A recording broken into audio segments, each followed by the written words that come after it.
Everyone, it's Kenji with Ecotone Explorer. We're here at Sea Otter Classic in Monterey, California at the Laguna Seca Raceway, the legendary racetrack where the Sea Otter Classic has been going now for 29 years. This is the gathering of the bike world enthusiasts and the athletes and the businesses that play in bike, and we're here to look around the edges and see what's relevant to outdoor. I happen to run into a couple friends of mine here who know that outdoor space pretty well, and the bike space, Ken and Mark. So I'm going to hand off the mic and let them introduce who they are. And we're going to talk a little bit about where the bike industry and the outdoor industry kind of come together. So Ken, you want to go first? Yeah. Thanks, Kenji. Hey, everybody. My name's Ken Meidell. I am currently the CEO of Otter Bike, which we'll talk about here in a minute. But prior to that, I worked in the outdoor industry at Cascade Designs, running their outdoor business for a while, at Outdoor Research, running their business for a while, and most recently at Dakine, which bridged sort of outdoor, surf, bike, snow, kite, and now running Outer Bike. So. Thanks. Hi, and I'm Mark Sevenoff, and I'm here with Ken. My first Sea Otter in about 10 years, so it's fun to see the growth. My wife and I own Western Spirit Cycling Adventures based out of Moab, Utah, and we do multi-day mountain bike trips on the public lands throughout the West. So on everything from BLM to Forest Service land to Park Service. And we started Outer Bike about 10 years ago in Moab and have since grown it and taken it on the road to places such as Crested Butte and Bentonville, Arkansas, and new in 2019 Sun Valley, Idaho. And Outer Bike is a consumer demo event. Has some similarities to Sea Otter here, but on a smaller scale in areas, in meccas, you might say, so you can try the best bikes in the best terrain. Well, thanks, Mark, and welcome to the Ecotone Explorer. So one of the reasons we're here at Sea Otter is to look at companies, innovations, trends, and take the pulse of this industry, where across both outdoor and bike, there's this rise in the interest in experiences and people getting out and actually doing stuff. Maybe as we become more digital and focused on our screens all the time, there's a yearning for this actual outdoor experiences, and this affects the public lands you were talking about and the business world of cycling and outdoor. So I'm interested in, let's start with Ken. Where do you see this going in this greater outdoor recreation space where there's a lot of people interested to bring their families out, a more diverse participation base? How is that going to get facilitated, and what does that mean for the business communities in this cycling outdoor adventure world? Yeah, it's a great question. I think if I knew the answer with 100% confidence, I'd probably have a lot more money than I have. I think my theory on it is that getting outdoors has really always been about the experience, but the way that you got there, in my generation, you know, the gear was sort of the thing. Like you really liked playing with gear and futzing with gear. And that enabled your outdoor adventure, which was the experience. But in a lot of cases, the gear was sort of the gateway to that. And I think the dealer community really pushed that. And I think that was also pulled from the consumer at that time. I think my generation, I'm Gen X, and I think the boomers and the Gen X really liked product. It was a very consumer, product-driven mindset. And I think today, the gear is just universally great. I mean, so there's still the pace of innovation, but it's not like, it just seemed like every year in the 80s, you know, it was just every year there was something new and revolutionary, and it's a little bit different now. There's a lot of great product, a lot of great brands, and I also think the generations now want to start with the experience. So it's almost a flip. And so they don't want to get the gear to get outdoors. The gear is sort of there, it's important, but the experience really leads with how they even start. And I think you have to kind of meet each new generation in the way that they want to be talked to, the way that they want to experience things, and I think it's a hard problem. I think if you're a dealer, that's a very hard problem. I think if you're a brand, that's a hard problem. I think a lot of these industries, action sports and bike and snow and outdoor in particular, are wrestling with a lot of those issues. But I think it gets down to, you know, this generation, each cohort will want to be met in the way that that they want to experience the outdoors, and I think we're all struggling with how to best give them that and change the model as it is. So. Very cool, thanks. And Mark, you know, you run a company that's facilitating these experiences at Western Spirit, and what do you see as your biggest challenge in helping people get outside and helping them make that transition from interested to actual participant? And do you feel like that's your role? Do you feel like what you're doing is to get people excited about going out again, or are you really a guide in the true sense of leading them on this once in a lifetime experience? I would answer probably a little bit of both.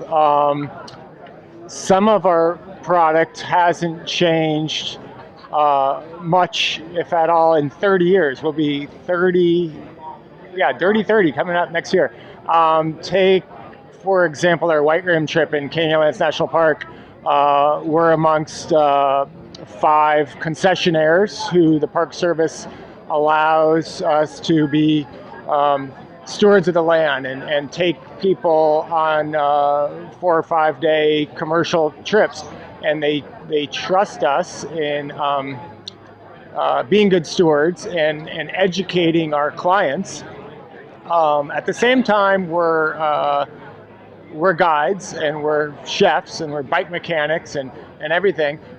With the enormous explosion of the tourism scene in Utah, with the exceptionally successful Mighty 5 campaign, which highlights the 5 national parks in Utah, we are having to increasingly help the underfunded national park with that stewardship.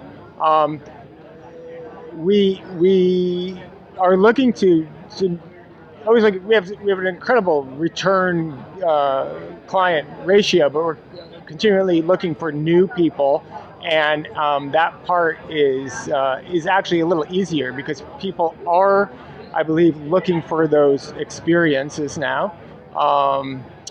Whether they live in New York City and they just want to come see the arches, or whether they might live a few hours away in Colorado and they've always wanted to experience something like Bryce or Zion or the White Rim. Yeah, really interesting, touch point where people kind of is their gateway experience to something magical like Moab and the Four Corners and all that. So, kind of pivoting over to outer bike. You know, I come from the events industry. I come from the outdoor industry before that, but I spent over 20 years on the event side with Outdoor Retailer, and then after that, Press Camp and the Outdoor Blogger Summit and some other event projects that I do. So I'm kind of obsessed with this whole world of events, and Sea Otter is such an amazing event, and to know that it's like 30% bigger this year, an event that's 29 years old in a market that isn't necessarily growing by leaps and bounds. You know, bike is a relatively flat market from my understanding of it. So the fact that it's up 30% here, you guys have talked about outer bike as an expanding interest and a growing entity itself. Do you connect that to the lack of an interbike event, or are there other factors at play that make outer bike something compelling for more people to participate in? And maybe just talk about what outer bike is. Sure, I can start. Sure, outer bike. Well, I'll have to give the credit to my wife, Ashley Kornblatt, for many years, we had clients, Western Spirit clients, ask us about Interbike, and they desperately wanted to go.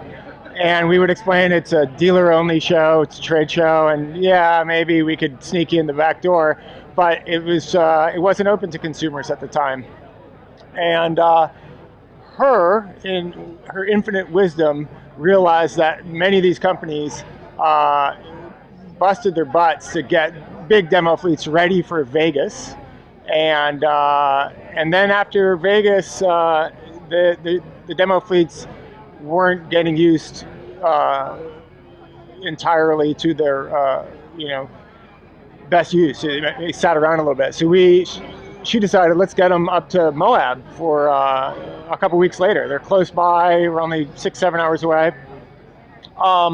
So it was a little bit of a risk the first year, but we pulled it off, and it grew and grew. And fast forward to now, and how the market has changed with many IBDs going away, and of course the direct-to-consumer model. So as the Canyons and the YTs and the Commensals and the on, the Fazzaris came to market, if you wanted to buy one of those bikes, oftentimes the only place to try it was at a consumer event like an Outer bike. And last time I was at Sea Otter here, the demo portion was very small, and I would argue still to this day, Sea Otter's not really thought of as a demo event, but they are realizing that it's a more popular component. And one of our mottos that we use often is try before you buy, or test the best, or people really want to throw a leg over that bike before they kick down $5,000 to $10,000. Yeah, you got that right. Well, thanks. That's very interesting. And being a guy in the market for a good mountain bike, it's a tough call. Yeah. Like, wow, okay, I'm going to drop that. I don't even know if that's a good bike for me, or if I'm going to really love it. Yeah. And so I have had the chance to demo a few bikes, but I didn't realize that was even part of this event. I think of Sea Otter more as kind of a race platform for a lot of athletes, and then the festival kind of grew up around that. Sure. So it's always interesting to hear about how events sort of modify and change over time. Do you feel like Outer Bike is going to change because of no Interbike? Is it now? I don't think Outer Bike really ever existed in counterpoint to Interbike, even though the name would kind of connotate that. But is there a dynamic now at Outer Bike that makes it different, knowing that there's no kind of central trade show in the fall? Yeah, I mean, I'll answer first and I'll pass it to Mark. I think there'll be a little bit of changing and mixing of what the purpose of each of these events are as the consumer preferences change and the brand's needs to engage with the consumers change. I think even in addition to the brands Mark mentioned, which are doing a primarily direct-to-consumer mode, the IBDs aren't going away. They're certainly under pressure, and they can offer one demo experience that's super important. Consumers need to see that. They want to talk to folks who are knowledgeable about the bikes and accessories. But as you get into the higher price point bikes, riding those bikes on actual legit world-class mountain biking trails, I think is going to become an increasingly important part of that experience. As the bikes get better and more expensive, you wouldn't sort of dream of buying a new car without actually taking it for a legit test drive. I think the same thing is happening in bikes. So I think that'll be a part of it.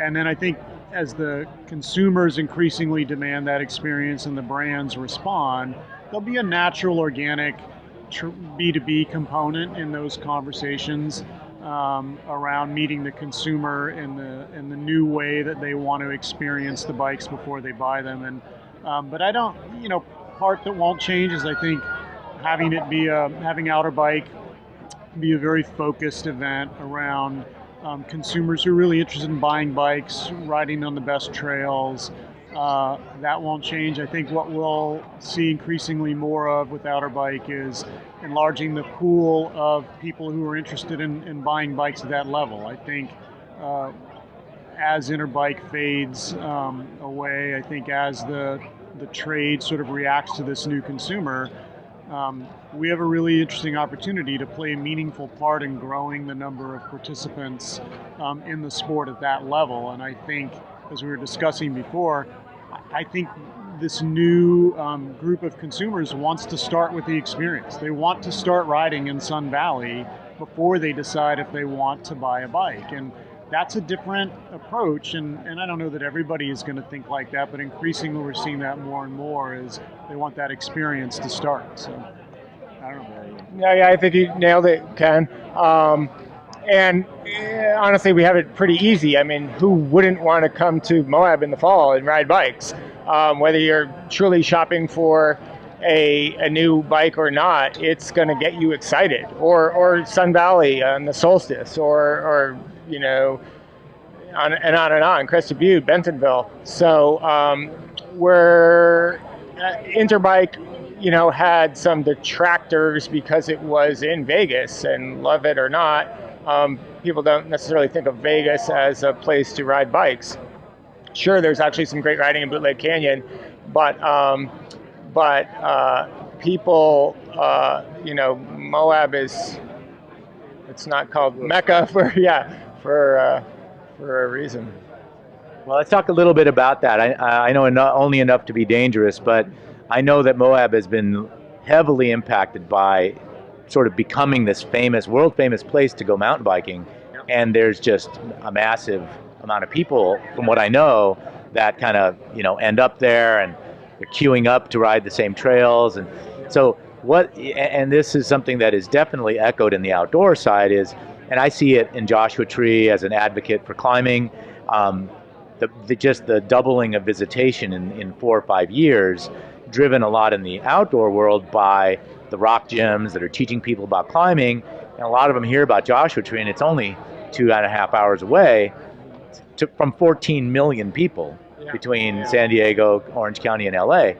So there's this impact on the resource. So in this world of like diminishing funding for public lands management, like what's the path forward here? Are we going to involve more public-private partnerships? Is the industry going to need to invest more in the upkeep and maintenance of our public lands resources and infrastructure, or what are your thoughts on that?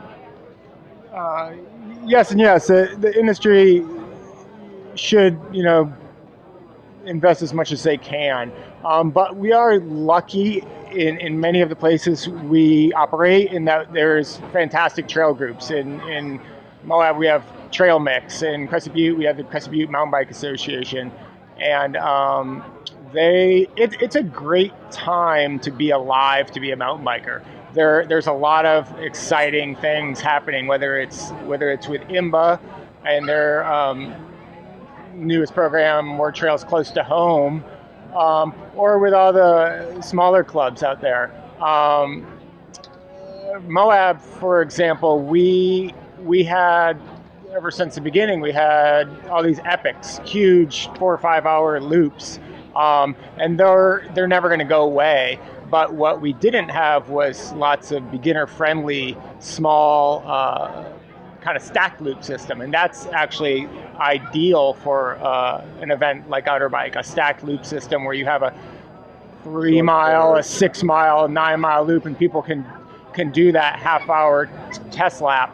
A lot of the overcrowding problems in Moab right now stem from Arches National Park and just one road in, one road out.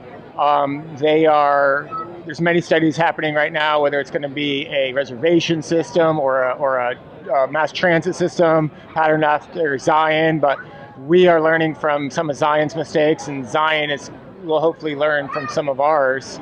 But there's a lot of, it's on people's radar now, and there's a lot of smart people working on it. So I have good faith.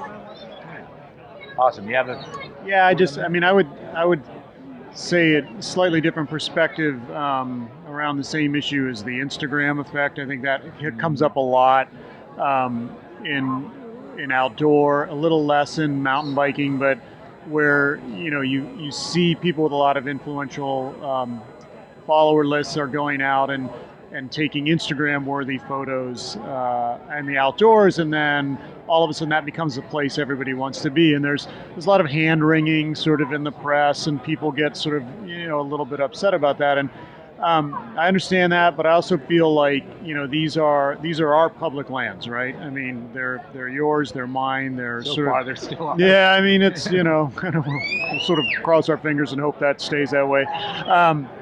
But I think the more people we get out there, I mean, people don't protect stuff they don't care about, and they don't care about stuff that they don't visit. And so I get a little nervous when people are sort of saying you're not visiting it right or you're not doing it right. I think that's a chance to engage with those people and show them the trail that's maybe one valley over that's just as pretty, just as Instagram worthy, but is a voyage of discovery. But if the gateway to that is to go to the place that 10,000 of their friends go to start, I think we just have to figure out how to deal with that. And the way we do that is we engage with those people as they get outdoors in a way that was maybe different than we did. And I think trying to understand that and have a little bit of understanding of that is a good thing. Yeah, great point. And I think that that's being echoed by even organizations that historically have been maybe antagonistic to mountain biking and climbing to some degree, like the Wilderness Society and the California Wilderness Coalition and others that really understand now that, we actually need people to be visiting and falling in love with these places. And how can we get that to happen in a more sustainable way? And that's the challenge, right? But it's a better challenge than nobody's been there, nobody will go there, therefore nobody cares about it. Therefore, why not just sell it off or get someone else to manage it? And in the climbing world, we deal with that, and that's what the Access Fund does, who I support, I'm on the board of. And I think, I imagine that's IMBA in the bike world, but are there other organizations? You mentioned some that are on the ground in Moab. Are there others that we should be talking about here? Yeah, in mountain bike world and in bike world, it's super cool. It's very decentralized. IMBA does a great job at the national level. And then there are all these sort of super regional groups. Evergreen Mountain Bike Alliance in Washington State just does amazing work. I was on their board for a little while. They just get a tremendous amount done with really a small staff and small dollars. And there's something like that story in virtually every place where there's good riding. It's a very organic, grassroots activity. And it just gets a lot done with that. So there's always a group somewhere that's just doing amazing work biking. It's one of the most inspiring things about this industry, actually. Yeah. He says, yeah. Well, he agrees. Yeah. Support that message. So I have a couple more questions, but one of them is back in my neighborhood. There's an area called Calavera Lake that's now been closed, sort of officially, with I think it was the Department of Fish and Wildlife in California that's shutting it down. It's a popular mountain biking area. There's been a lot of trail development over the past several years that I know of there. So how does that play if there are going to be places that are shut down during a time when you're trying to expand the experience? That's a tough one. I don't know that area terribly well. I've read a little bit about that story, and I think the takeaway I got was that the land managers need to realize that the need is there, the need and the want, and if they have to shut that area down, for example, then they need to be more open to creating new areas. Give the groups a place to build trail, that's a tricky one down there. I think my experience has been that it works best when a lot of different groups engage in a process that determines how to sort of best use the land, and including folks that bikers and outdoor people don't normally mix with, like the Chamber of Commerce types. They have an interest in really trying to build a community where companies want to locate that has economic value add, and our sports do that. Our sports are very attractive, they're very desirable, but they have to have places to do them. And so when I see stories like that, I understand the land manager's perspective. They have a very hard job to do, but some of the best areas in mountain biking have started as a result of things that look good. Great trails got built. They worked with land managers to improve that and put them into the trail inventory in a legitimate way, and that has worked. And so I think it's a conversation about what sort of each group needs, and where that works best. It's lots of people having that conversation, and with mountain bikers, unfortunately, having to do a lot of the hard work to get that started. So, but yeah. Right on. Well, excellent viewpoint. So, one more question on this place where land management touches industry. There's been a bill passed just recently in D.C. that's a big funding bill that included permanent authorization of the Land and Water Conservation Fund. I think it was the John Dingell Recreation Act of 2000. Land and Water Conservation Bill. Right. Yeah. So I know that bill included like 40 new wilderness areas, or a lot of new wilderness, and I know that wilderness is a trigger word for some mountain bikers. So do you guys have any opinion on that, and how it affects kind of this aspect of the outdoors? Sure. I think more protected land, period, is a great thing right now. I don't personally recreate in wilderness that often because there's not too much right next to where I live in Moab. But the few lucky times that I have been able to backpack or backcountry ski, it's a incredibly special experience. It's increasingly hard to get. I think there's plenty of room for mountain bikers to still expand our trail networks all over the nation without getting our panties in a bunch, so to speak, about wilderness. Cool. Well, thank you so much, you guys. I just have one more quick question. And you can speak on behalf of Outer Bike or Western Spirit Cycling, but really the question is about butter. Is trail butter and chamois butter interchangeable? Anyone want to take that? No, I was going to say I use neither for cooking, and so I'm really not experienced.